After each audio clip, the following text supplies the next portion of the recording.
Welcome to today's Explainer. We're diving right into the absolute anatomy of success. We're going to connect the dots between the hidden psychology of our internal beliefs and the everyday practical habits that stack up to create massive long-term achievements. Whether you're trying to build a better personal routine or you're out there trying to lead a highly motivated team at work, the formula actually relies on the exact same principles. So let's get right into it. Let's start with a rather painful question. Why do monumental, ambitious goals so often end in complete failure? I mean, we've all been there, right? You set a massive New Year's resolution on January 1st, and by February, you're right back to your old ways, basically avoiding eye contact with your own gym bag. We tend to buy into this whole myth of overnight success, or we beat ourselves up thinking we just didn't try hard enough. But the reality? Lasting success almost never comes from some massive one-time transformation. It actually relies entirely on incremental, almost invisible progress. All right, here's our roadmap for this explainer. 1. The growth mindset foundation. 2. Systems over goals. 3. 4 laws of behavior change. 4. The power of small wins. And 5. Sustaining meaningful progress. Starting with Section 1. The growth mindset foundation. Building the internal belief.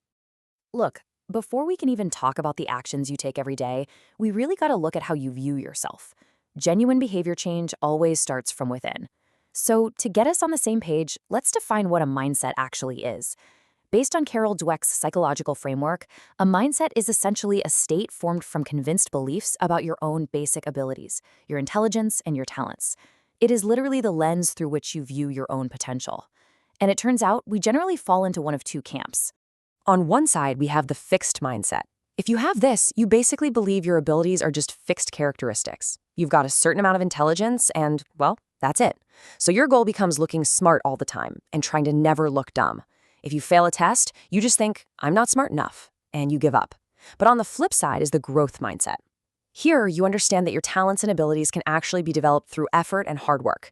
Failing a test just means you need to study differently next time. The takeaway here is absolutely crucial. Without a growth mindset, the second habit building gets hard, you'll quit because you'll think you just don't have the natural talent for it. Moving right along to part 2. Systems over goals, the mechanism of action. Okay, now that we know how we need to think, let's shift gears to how we actually act. 37. According to author James Clear in Atomic Habits, we constantly overestimate the importance of one defining moment and totally underestimate the value of small daily improvements. Think about the math here. If you get just 1% better each day for 1 year, you're going to end up 37 times better by the end of it. What starts as a minor, barely noticeable win compounds into something genuinely astounding over time. And this brings us to a massive paradigm shift. As a society, we are obsessed with goals. But setting goals, that's really just about wanting to win the game. They're just about results. Building systems, on the other hand, is about continuing to play the game. It's about the processes. It's like if you're a coach, your goal is to win the championship, sure, but your system is how your team actually practices every single day. If you're struggling to change your habits, it's not a you problem. Bad habits repeat because you've got the wrong system for change. James Clear sums this up perfectly with a quote that I absolutely love. He says, "You do not rise to the level of your goals, you fall to the level of your systems. Your commitment to the process is the thing that actually determines your progress." Part 3. 4 laws of behavior change. Structuring your success. So how do we actually build these systems? Well, breaking a bad habit is a lot like uprooting a powerful, deeply entrenched oak tree. It's tough.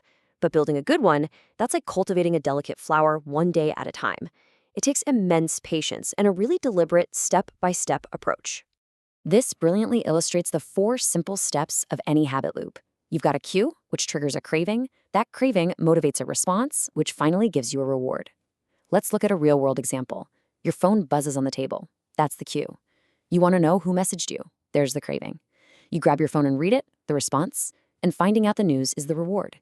This continuous neurological feedback loop is running constantly in the background of our lives, automating our habits. The cool thing is, we can hack this neurological loop. To create a good habit, apply the 4 laws. Make it obvious, make it attractive, make it easy, and make it satisfying. Want to run more? Put your running shoes right by the door so you practically trip over them. And if you want to break a bad habit, just invert those laws. Make it invisible, like literally hide the junk food. Make it unattractive, make it super difficult to do, and make the outcome completely unsatisfying. Here is where the systems tie beautifully back into that growth mindset. The real secret to lasting habits is focusing on creating a new identity first. Meaningful change doesn't need to be this radical shift. It's more like every single action you take is just a tiny vote for the type of person you wish to become. You do not have to be perfect. You just need a majority of the votes. Decide who you want to be and prove it to yourself with small wins. All right, part 4, the power of small wins, fueling the journey. This idea of small wins is so incredibly powerful that it actually drives innovation and motivation inside massive companies. Researchers Teresa Amablier and Stephen Kramer dug through nearly 12,000 diary entries from knowledge workers to see what actually fuels motivation. And what they uncovered was absolutely mind-blowing. They discovered what they call the progress principle.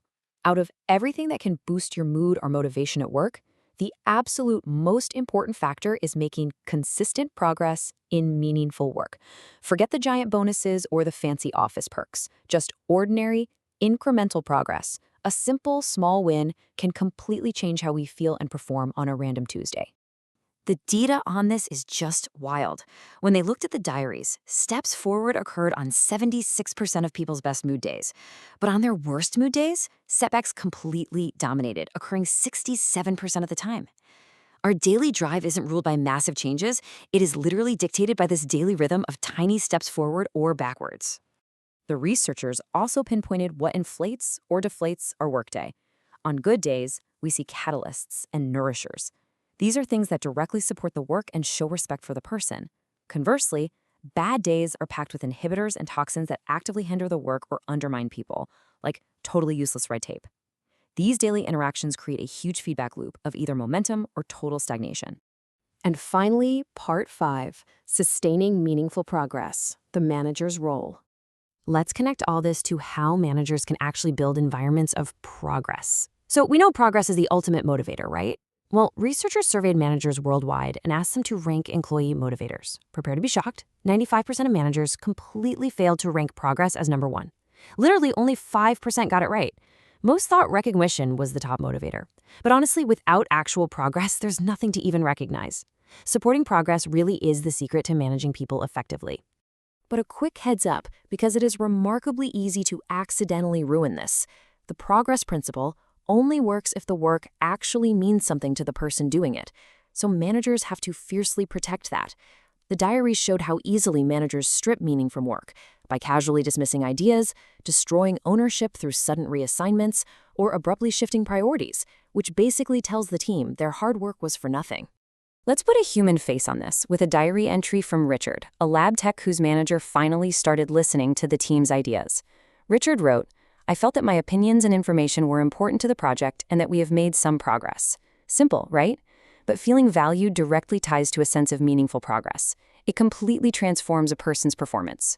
So, from the psychology of a growth mindset, to the mechanics of habit loops, to the sheer power of small wins, it's all profoundly connected. It is always about systems over massive leaps. So I'm going to leave you with this. What is one small 1% change you can make today to cultivate your growth mindset and build a better system? Figure out that small win and go cultivate that flower. Thanks so much for joining us for this explainer, and we'll catch you next time.